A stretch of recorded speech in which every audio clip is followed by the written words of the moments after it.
Today I'd like to review the Disney film Frozen, right here. And I know I'm about 6 years too late, but what happened here was that we read some Hans Christian Andersen stories in my myth and folklore class. Although the Snow Queen, which Frozen sort of inspired by, was not among them, my students asked me particularly about what I thought of Frozen, and I confessed I hadn't seen it, and so they asked me to watch it and loan this to me with the proviso that I do a review. And so that's why I'm reviewing it now.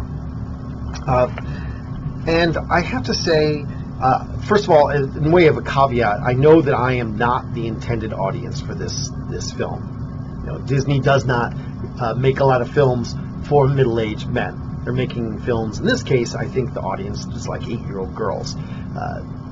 So even with that being said, I really felt like this was a really bad movie.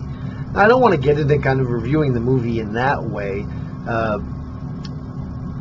but it really, I have to say that it was not good. There were particularly a lot of extraneous characters that had nothing to do with the plot. They didn't advance the plot. They didn't advance the themes. They didn't even create humor. They were just kind of present for no reason at all.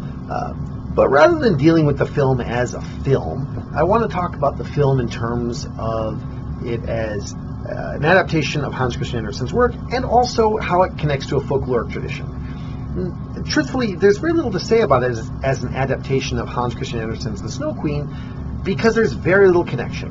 In the story of The Snow Queen, to sort of give it in the very encapsulated sense, what happens is there are these trolls, and they have a magic mirror, and when you look in the magic mirror, everything that you see is perverted or disgusting. So the trolls are very mischievous and wicked, and they have fun showing the magic mirror to people, and eventually what happens is the mirror breaks, and the shards go all over the place, and the shards will end up getting stuck in people's eyes or in their eyeglasses or other things. And then once you get a shard of this magic mirror in your eye, then you see everything in its darkest sense, and very wicked and perverted. And so you begin to not be able to take joy in the world, and you yourself become kind of wicked in the same kind of way.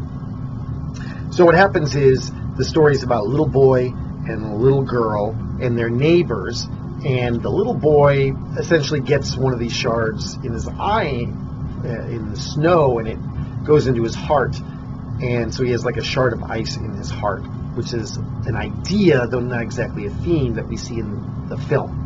The little girl is associated with these flowers, this flower bed that was between their two houses. And what happens is the little boy essentially becomes enthralled and captured by the Snow Queen and becomes her slave. Little girl eventually goes on a quest. She saves him, rescues him from the Snow Queen through her own virtue and love. And by the time the length of the adventure occurs, because he's been missing for some years, they've both grown up. And in the end, we have the sense that they are now grown-ups, and now this is a kind of romantic relationship between them. And there's this kind of metaphorical sense that he can't come into manhood without her love, and she cannot, and he's kind of enthralled with the darkness, and she's the light, right? And the same, and she needs to essentially save him. That's her role to come into womanhood. If that didn't sound much like the plot of this movie, it's because it is not much like the plot of this movie. There are a few things that remain, but even those few things that remain are really changed. So two of the really big elements, obviously there's ice magic, but frankly, all sorts of Marvel movies have got ice magic or powers involving snow in them. So that's really not really that important to this. The idea of ice in the heart in this, in the original story, is that it sort of changed your spirit, whereas in the Disney film it doesn't affect Anna's spirit at all. It simply is freezing her, physically freezing her. The trolls in the Disney film are not wicked, and they act as kind of adult stand-ins. This is a film pretty much without adults in it. There are some adults, of course. They're the girl's parents at the beginning, but they very quickly leave the story. And then after that, all other adults don't really have any kind of authority over them until they get to the trolls. And so the trolls, rather than being as they typically are in folklore, either mischievous creatures or evil creatures, or at bare minimum, like in the Viking sagas, associated with savagery in the natural world, here they're completely different. They give wisdom. They give what adults think, what adults feel. Another thing, we do have this association with the magic mirror. Magic mirror is gone, but this idea that ice is associated with the worst self. And that's a complete reversal of what we have in the Hans Christian Andersen version, right? Ice. In this case, Elsa has to accept, in part, this icy part of herself and take control of it in order for her to take on her role as queen, rather than be saved from it.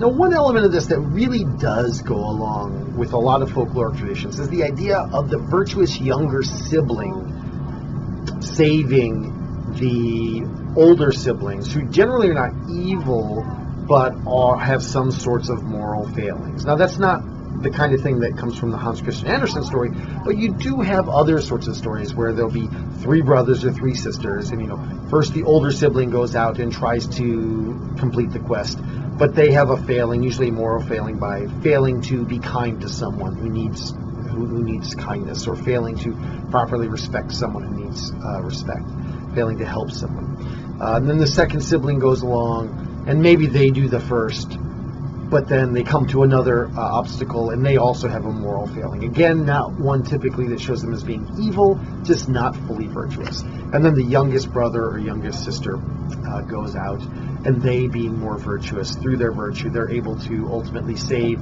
and redeem the older siblings. And here we have this idea that Elsa has this moral failing, that Elsa is not really evil, but her sister's virtue is able ultimately to save her. I think perhaps in terms of thematic things, the most disappointing part of this film has to do with what you might call the moral of the story.